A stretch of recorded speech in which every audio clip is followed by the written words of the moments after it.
Good morning. Happy Monday. Happy Easter Monday. Hope you all had a fantastic weekend. Got to spend some time with family. Hope everybody had safe travels for those of you that went out of town. Today's conversation, we are going to talk about disconnecting body parts, also known as decoupling. So last week I had posted a video.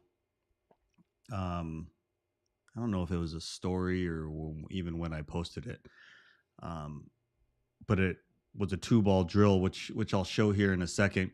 And this is something that we'll start to do from time to time. Is really show a breakdown of what we're working on, why we're working on it, especially if you guys have questions about what we're doing. There's so much more to what we do here than a lot of times it looks like. We definitely have a lot of fun in our sessions. But without having an understanding of the whys behind what we do,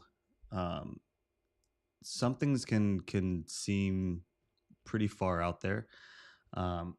Even me looking at other trainers' videos sometimes, and you've got kids jumping over things and dodging things and going under things, and sometimes it can seem pretty far out there as far as what kids are doing. But with what we are doing here at IPT, there's always a reason behind why we have kids do certain things.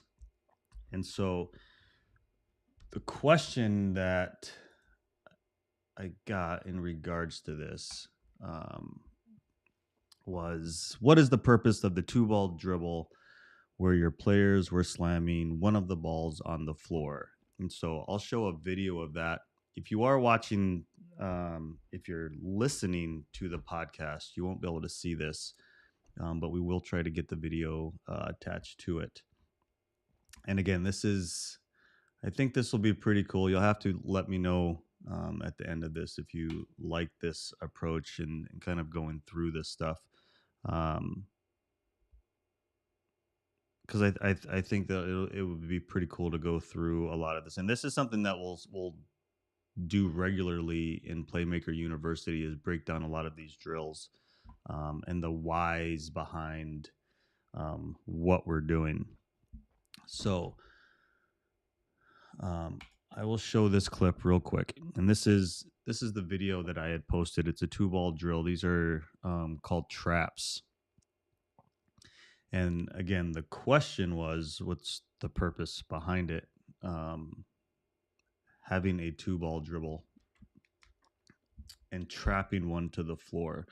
So the trap itself has to do with timing.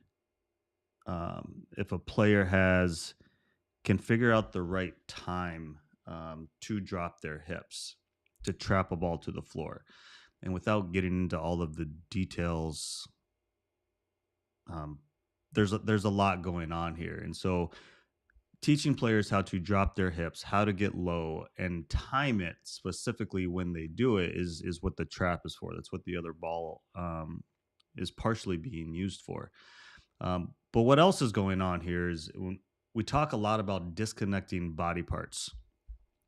And again, in the world of science it's called decoupling. I don't know the exact definition of decoupling, that you can look up.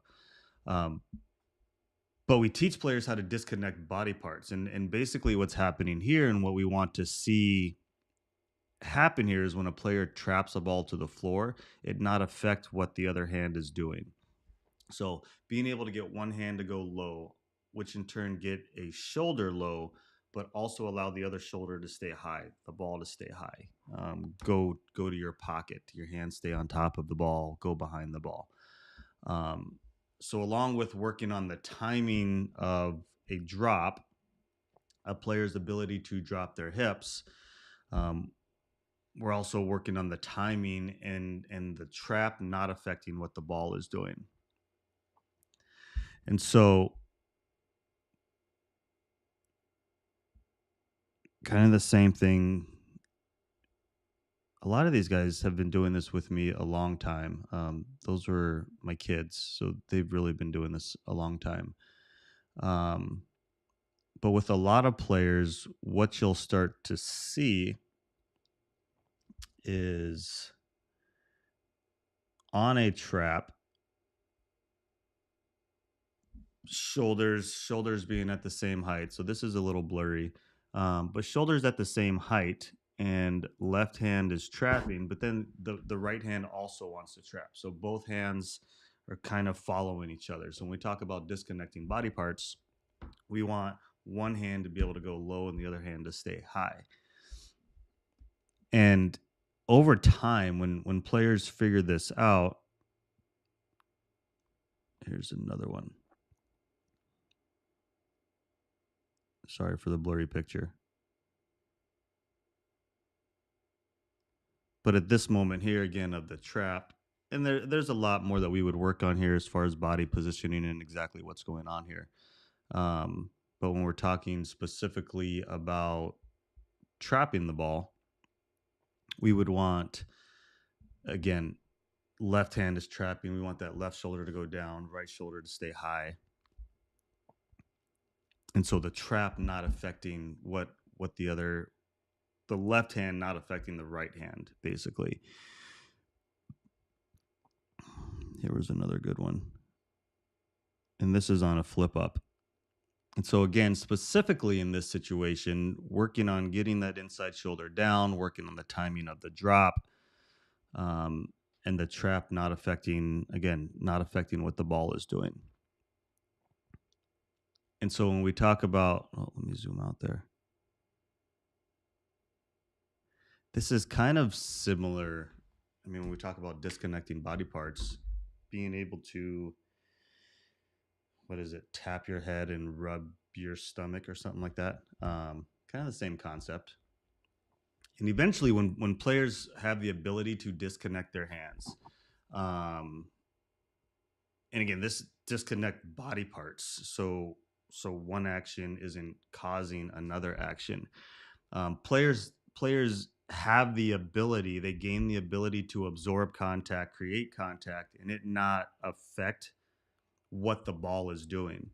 So one, players that lack that ability, as just think of players dribbling up the court, just defensive pressure, right? So if I've got defensive pressure on one side, it affects the other side.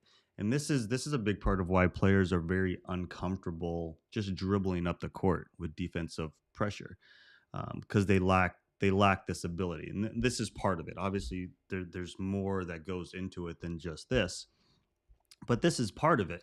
And so being able to absorb contact, create contact, and it not affect what the ball is doing, when you get really good at this, then that pressure coming up the court, doesn't affect players as much. Going to the basket, getting bumped on one side, contact, and it affecting the finish. And I think what's most common in those situations, when players go to the basket and they get bumped and they miss a layup, or they're dribbling up the court and there's defense all over them, and maybe they turn the ball over, they dribble off their foot, or whatever the case might be. The first thing players do, is blame the ref. The first thing parents do is blame the ref. There was contact. And something I really stress to players often is, instead of blaming refs, start to really think, do you train the right way to be able to handle that contact? Um, and in most cases, the answer is no. Players just don't have the ability to handle that kind of pressure, handle that contact, and it not affect um, the ball, affect what they're trying to get out of it. So that's a lot of what we work on here at IPT. Again, is disconnecting body parts. Where we went next, as far as the drill goes, is kind of more forced accountability on the timing part. So here we had players rolling the ball out at certain speeds and forcing the person they were rolling it to react to it. And with a lot of these, what started to happen um, is players were getting sped up, right? So it was starting to make them fairly uncomfortable with what they were doing with the drop and with the trap, which in turn, with a lot of these players that were in this group, started to also affect what their feet were doing. So a lot of these guys had it really good. Um, when we really dig into brain training, getting players to react to what they see quicker is a big part of this. So can you react to another ball rolling at you, and how quick can you react to it? Some players' reaction on things were a little slow, and this happens quite a bit. And so trying to react to what you see very quick, um, or on time. I don't even want to say quick necessarily, but reacting to what you see at the right time. So this is forcing the timing of the drop and the trap, and a lot of players struggle with it, and that's the beauty, I guess, of what we do is um, really bringing out the weaknesses in players. And so when players come train with us, like my job is to show players their weaknesses. It's to really start to show players what they're really bad at. Another couple quick looks here. Let me get to this. Just to show you a couple pictures, just in regards to getting low. So here's a look again when we're talking, and this is a different situation. This is more with cones, but same concept as far as what the shoulders are doing. So here, just a visual of when we have players pick cones up. Um, it's never about just picking a cone up, which I think, especially when I first started training, we use a lot of tools, and it's always to put players in specific positions that we want them in, and to see how their body reacts to it. And so it's never about just picking up a cone. And especially when players first start with us, it's pretty funny because they'll be going to the basket pretty hard, um, and they'll almost stop just to bend over and pick up a cone, and it's pretty comical. But again, it's never about picking up a cone. And in this specific situation, if we're wanting to teach a player how to get low and how to be quick while they are low, having them pick something up is a perfect way to do it. And so, again, just in regards to getting, like I was talking about earlier, getting that inside shoulder down, if I force a player to pick up a cone, but also explain to them that you can't slow down, don't stop to pick up a cone. I want to see how fast you can go to the basket, and how low, if you can get low enough to pick up a cone and it not affect what the ball is doing, and it not affect what the rest of your body is doing, your dribble timing.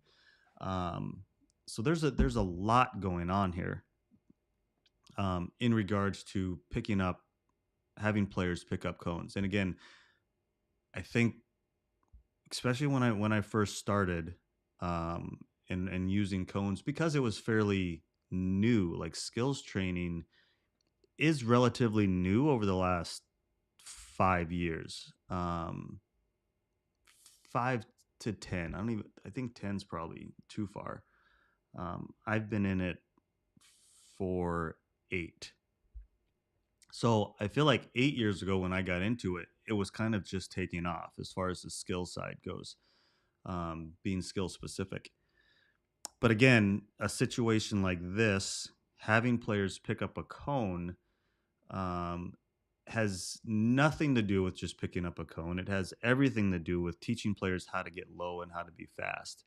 Winning what we call the shoulders game, being able to get your shoulders as low or lower than a defender. If you can match that lowness, and we talk about and we work on different levels of low, but if you can match a defender's shoulder height, um, players really start to gain advantages on defenders, especially when they can get into certain body positions like this and it not affect everything else. Another look would be as far as um, again getting low accountability. This is a different one. Sometimes we have players touch med balls, but same concept. Can you get low enough to touch a med ball and it not affect everything else? So back to the traps, and as far as what we're trying to get the shoulders to do, same concept here in this picture as far as shoulders are going. Being able to get an inside shoulder down, get low, be quick, and it not affect what the ball is doing. Disconnecting your hands. So that's a little bit of what that session was about, and it's something that we work on often. Again, disconnecting body parts, a player's ability to get low, stay fast, um, and again, it's never. I find it funny sometimes because I try to be a little careful with videos that I post. I don't have to be as careful now, but especially when I first started, which again was almost 8 years ago, which is kind of crazy. Um, because I would always get pushback and with cones and med balls, and um, I would always get these just crazy comments, which I find comical, and I'll have to find some of them and talk about this a little more. Um, but like especially with skills training, one of the biggest comments that we get is you'll never have a cone in the game. You'll never use a med ball in the game. You'll never have two basketballs in a game. And I get that. And that's typically coming from, I would say, people that are more used to what's considered game enhancement training. And so the stuff that we work on in here isn't game situational stuff. It's coordination, it's footwork, it's ball handling. It has nothing to do with game specific situations. And I had a player, a college player, just asked me the other day because we went through a workout. Um, and at the end of the workout, he asked me, he's like, "Well, when would I use this in a game?" And that my exact answer to him was, "I don't really care when you use it in a game. Like that's not my concern. My what we were going for, one is showing you weaknesses, showing you some things that you're really bad at, how uncoordinated you are, um, and then just teaching your body, and just giving you the ability to do it. The when isn't up to me. That's not for me to decide. And what we try to stay away from is teaching kids a bunch of combo moves, for them to go do in a game. With skills training and what we do here, it's more about teaching kids how to react. You have maybe one move, which would be in that video would be a drop. Um, Everything that happens after that is the reaction to the drop for the most part. And so teaching kids how to react, to what defenders do and don't do is a lot of what we work on here. But a player has to have those skills and abilities to go um, to be able to react to those situations the right way. So Again, it's never um, it's never about just picking a cone up or tossing a cone, catching a cone in the air. Again, there's so much stuff that we go through. Um, and you'll have to let me know if you are watching this live. If you're watching the replay, let me know you're watching the replay. Let me know if you kind of like this setup as far as um, explaining videos like this. This is something that we will do more often um, in Playmaker University than I will on these lives. If you're interested still in Playmaker University, you can go check it out there. But I think these videos will be very. I like doing these videos and explaining a little more of what we're doing here. Because from the outside looking in, especially if you don't know, if you've never heard me talk about it, if you've never been in my facility, if I've never worked with your kids, um, if you're not familiar with it, I guess it can definitely look a certain way. And I love having these conversations about the whys behind what we do. And I think a lot of trainers are missing that. It's very easy for a trainer to go on social media, see somebody doing a drill, just copy that drill and have no idea why they're doing it. Um, Again, I've seen some of the videos that I see. I mean, trainers having stuff just all over the place, jumping over things, ducking under things, um, dodging things, like, and not again, not to say that it's wrong, but I feel like in a lot of those situations, trainers are seeing things on social media and they have no idea why they're having players do these things. And so the why behind it is really what sets us apart from anybody else. And getting players again on the coordination side, footwork, ball handling, the whys behind what what we do is definitely what sets us apart. Um, so yeah, again, it's never about just picking cones up. There's always a reason we have players do what we have them do. Anyway, if you like these kind of videos, let me know. I'll definitely start doing. I can definitely do more of them. If you have questions, comments, please definitely drop them below. I do go back through them. I try to answer them on the next show. If you haven't subscribed to the YouTube channel yet, definitely do that. We will start posting more content, especially videos like this on the YouTube side, on our YouTube channel. And it's just Mark Kinnebrew. Nothing real special, just Mark Kinnebrew on the YouTube side. So, questions, drop them below. Hope you guys all have a fantastic week. Thanks for jumping on. Later.